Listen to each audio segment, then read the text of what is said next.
Bienvenue à tous et merci de votre fidélité. Nous sommes très heureux de vous accueillir en ce dimanche matin pour aborder un thème essentiel, même s'il reste très discret dans la littérature bouddhique, celui de la nature.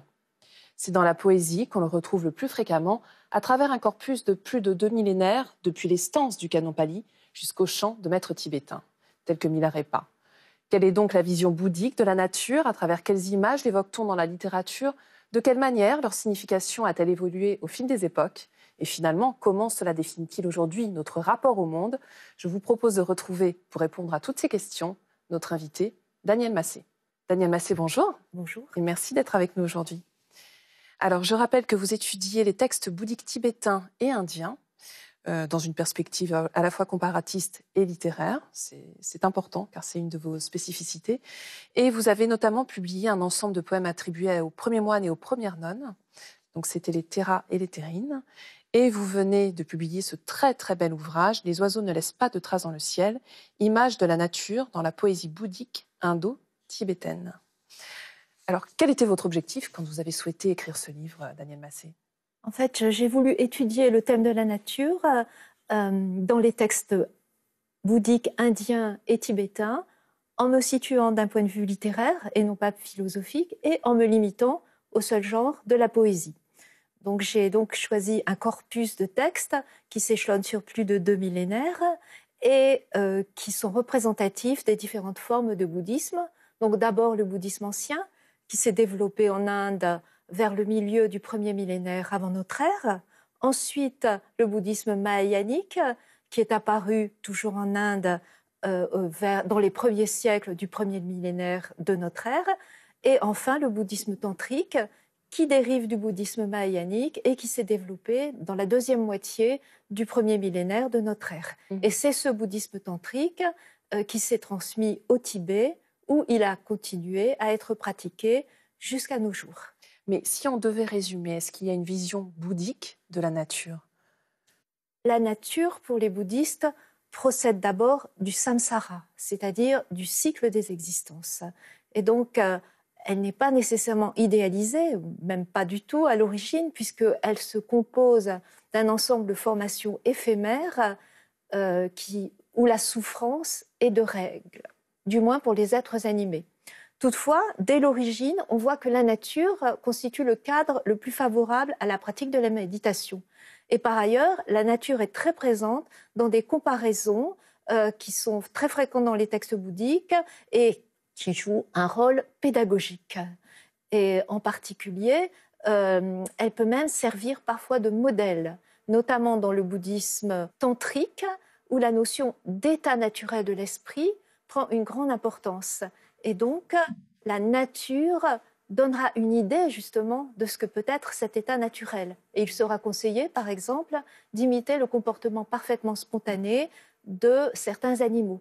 Et il faut savoir qu'en fait, le rapport qui s'établit avec la nature est souvent de connivence ou même parfois d'identification, puisque ces textes ont été élaborés dans le cadre de sociétés traditionnelles qui sont très différentes des sociétés occidentales ou occidentalisées qui, à l'époque moderne, se sont complètement coupées de la nature pour le meilleur et peut-être maintenant pour le pire. Donc, ces textes attestent d'un état d'esprit qui est très différent de celui qui a prévalu en Occident. Ça, c'est vraiment très, très important de le préciser, effectivement. D'ailleurs, la deuxième partie du titre de votre ouvrage fait allusion à ces images de la nature indo-tibétaine. En quel sens est-ce que vous entendez cette expression? Il s'agit d'abord des images de la nature qui apparaissent dans les descriptions de paysages, d'animaux, de végétaux, etc. Mais il s'agit aussi des images de la nature qui sont données dans le cadre d'analogies, de métaphores ou de comparaisons. Et ce sont ces images-là qui, bien souvent, jouent, comme je l'ai dit, un rôle pédagogique. Elles aident à mieux comprendre la doctrine du Bouddha. Elles permettent de présenter d'une manière attrayante et concrète des vérités qui parfois peuvent sembler bien austères et assez abstraites. Est-ce que vous auriez un ou deux exemples à nous donner? Justement, celui des oiseaux qui ne laissent pas de traces dans le ciel. Donc, on peut voir que cette image, à l'origine, dans le bouddhisme ancien, fait référence à la trajectoire de l'arhat, c'est-à-dire l'être libéré du cycle des existences. Et la trajectoire de cet arhat est, disent les textes, aussi difficile à suivre que celle des oiseaux dans le ciel. Pourquoi ? Parce que l'arhat n'a plus à se réincarner. Donc, on ne peut plus le suivre de naissance en naissance. Il disparaît de ce monde sans laisser de traces. Dans le bouddhisme mahayanique, cette image va subsister, mais elle va prendre un sens différent. Elle va faire référence, cette fois-ci, à la thèse de la vacuité des phénomènes. Alors, expliquez-nous, parce que c'est pas forcément évident. Rien n'existe en soi, rien n'a d'existence propre. Tout s'efface, justement, comme la trace de l'oiseau dans le ciel. Et la sagesse va consister à saisir toute chose, et en particulier toute pensée, comme vide, ne laissant pas plus de traces qu'un oiseau dans le ciel. Et cette image, qui est indienne à l'origine, va se transmettre en dehors de l'Inde, en même temps que le bouddhisme. On la retrouvera en Chine, donc dans les textes Chan, le Chan étant à l'origine du zen japonais, mais on va aussi la retrouver au Tibet, où elle va continuer à être transmise jusqu'à nos jours. Et je peux vous donner un exemple à ce sujet, donc, un exemple qui figure dans l'œuvre du grand maître Nyingmapa Shabkar, qui a vécu au XIXe siècle et qui donnait à ses disciples le conseil suivant.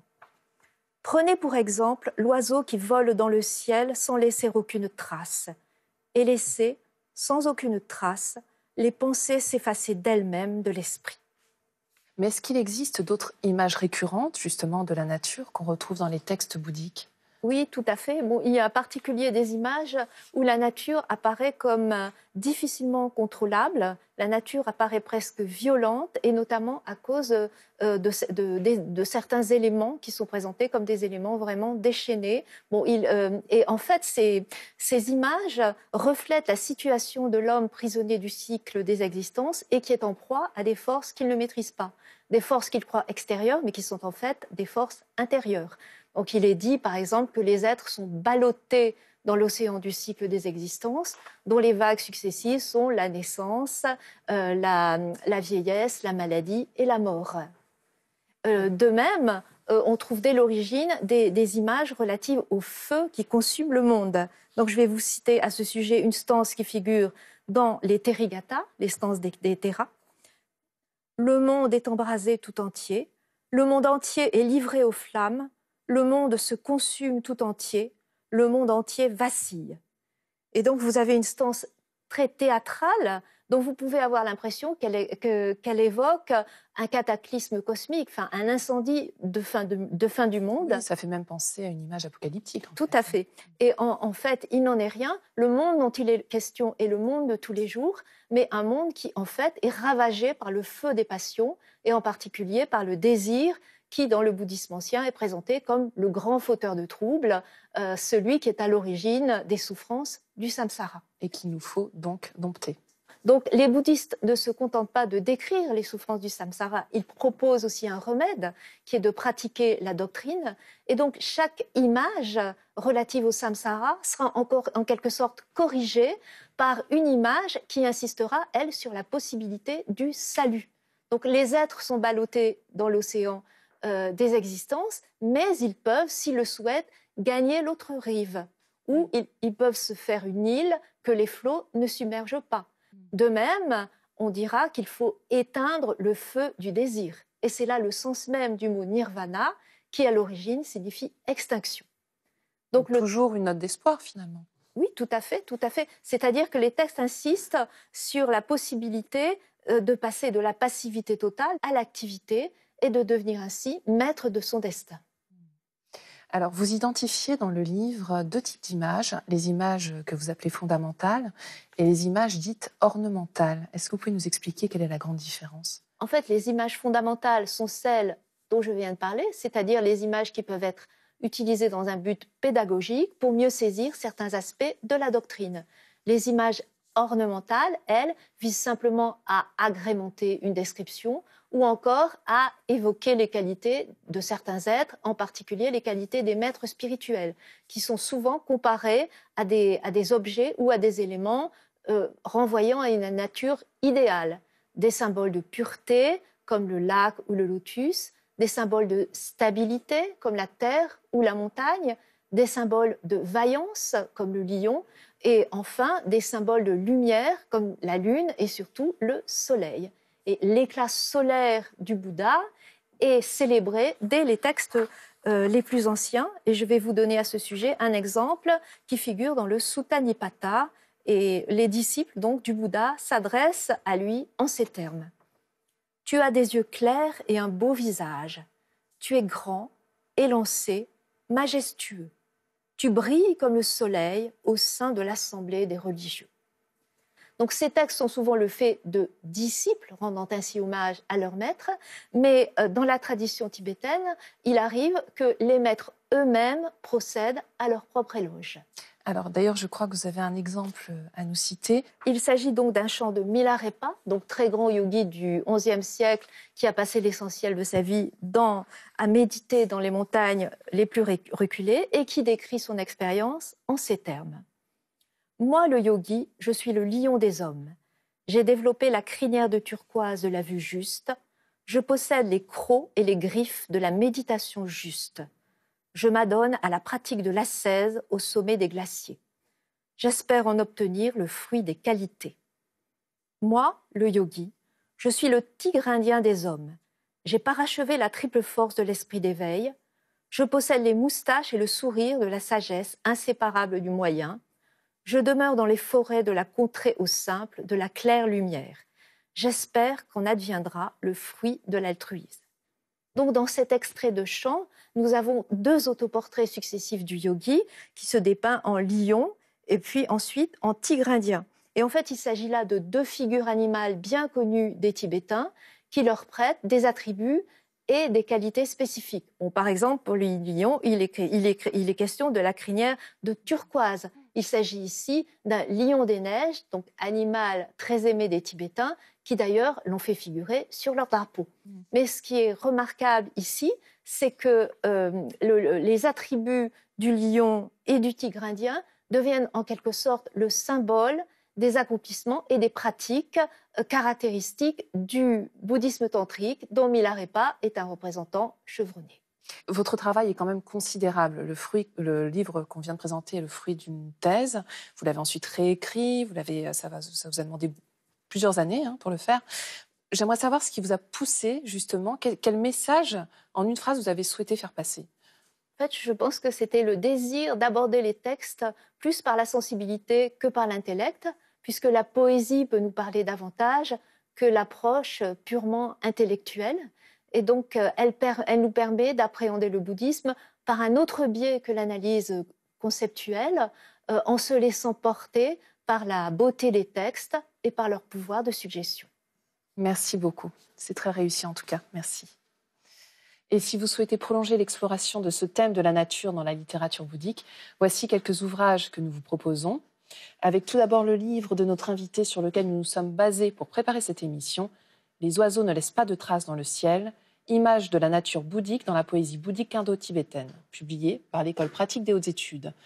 Vous y retrouverez de nombreux textes évoqués au cours de cette émission, ainsi que l'étude notamment des métamorphoses des images de cette nature, qui illustre à merveille la continuité profonde qui unit les traditions indiennes et tibétaines. Un voyage immobile, l'Himalaya, vu d'un ermitage de Mathieu Ricard aux éditions de La Martinière. Il nous invite ici à le suivre dans un voyage visuel et spirituel au cœur des contreforts de l'Himalaya népalais, où il a séjourné pendant 1 an dans la solitude d'un ermitage sur les hauteurs de Katmandou. Et enfin, quelques petits livres de poèmes écrits par Jigme Trinegyatso, tous publiés aux éditions de l'Astronome, Extrême saison et Silencieux arpèges consacrés à la beauté de la nature. C'est la fin de cette émission. Vous pouvez la revoir pendant 1 mois sur France.tv. Nous vous souhaitons une très, très belle journée.